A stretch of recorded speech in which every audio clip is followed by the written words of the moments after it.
Hi, Henk Akmans here, Supply Network Dynamics, Chapter 4, Part 6, Model Behavior, what actually happened. There's also a gameplay of what actually happened in the clips where you see what I do and I think. But here, in brief, what happened in 2000 was what you could describe as a test signal. Engineers like to give test signals to complex equipment, a very clear input, in this case a pulse, up, down, and then see how the system responds, because if you give a very complex input signal, then you get some complexity out, but what was precisely the relationship between the two? And what happened in 2000 is pretty much a real-life test signal. In 1 year, the worldwide demand for chips increased with over 30%, and the next year it declined with over 30%. If you see that in a weekly basis, as you see here on the right, then you see that actually from, if this is months and this is the first month of 1999, then you see in 2 years actually demand on a weekly basis more than doubled. So not just 30%. Of course, if you average that out, then it becomes less steep. But it's quite clear that there is a very large increase in demand. Customers in, say, the week of December or November to 1998, 2 years later, they wanted over 2 times more than what they wanted 2 years earlier, and then a very steep decline again. And it not that demand really goes back to the original level of 100 up here, because there still is an increase in demand, but of course the capacity that you have around here is still underutilized here. We'll see more about that soon. So this is the input signal, and what is then the response of the system?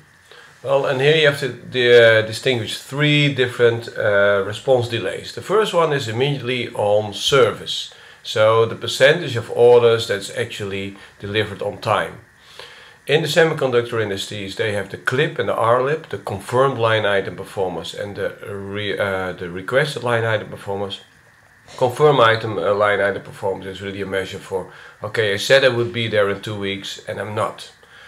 That's very difficult to really become a very low number, because a very vast majority of the order numbers is for very simple transistors, diodes, simple stuff, which is not so capacity dependent. But you can clearly see a dip here. The blue line is the increase in demand. You see that even before it really peaks, there's already a dip in the CLIP and in the RLIP, in the customer service. What you also see is that it quite quickly recovers. This level of the RLIP, which is always a bit lower, that's the requested line item performance, so how much customers would like to order with you, is back to pre-boom levels, as well as is the historical CLIP, also lower than it was before. So a very quick response here, quick in terms of weeks, months. One of the puzzling things for Philips Semiconductor Management in 2001 was, why wasn't the inventory going down?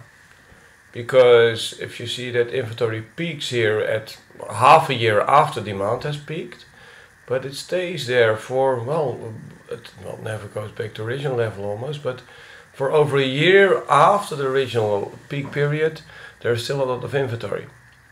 Some of it is obviously due to a delayed response.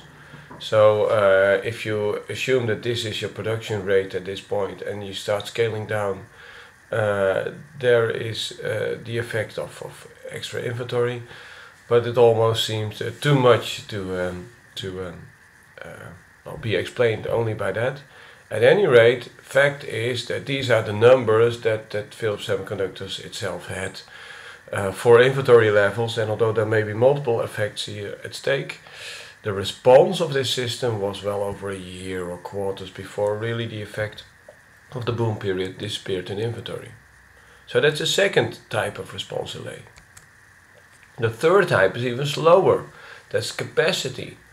Factories were opened in 2000, 2001, but demand was already gone there.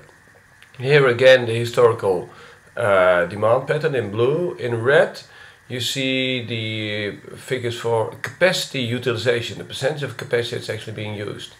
We can only make some estimates for the pre-2000 period. Janja Bezemer couldn't get data on those weren't really well connected. But you could see that all through 2000 the load was very high. And then before 2000, in 1999 was good, but the decent was probably something like 80% or something. So well filled, and then a massive drop in capacity utilization back to 30-35%, which takes several years to recover. Notice that there is a second dip after what is that, 2002. Again some overcapacity, again a lower level, and all the time way too low. You have to be, to break even in this industry, you have to be around here, something like 70-75%. This graph shows the actual capacity utilization. It doesn't show the capacity, that's not a number that we had available, but you can see here in the simulated version a peak after 99, 2000, in 2001, and then a gradual decline for the years afterwards. But really the response time here is in years rather than in quarters. Really slow third level of response to that one level, one time test input in 2000. Last point here in what you can see here is oscillation. You can see it up here. The system not only peaks once, it peaks twice. And actually, if you go to the simulation, and you can see that in one of the gameplays, this system is inherently unstable. So why would there be a second dip here after this company had suffered through such a horrible period? Well, because there's again a little bit of overshoot. There's an overshoot with the customers, there's an overshoot with in the production base, and that's oscillation. Oscillation is not a one-time change. It means that after a one-time change in the input, you get a swing back and forth for multiple times. So yes, this is an inherently unstable network. So far, what really happened.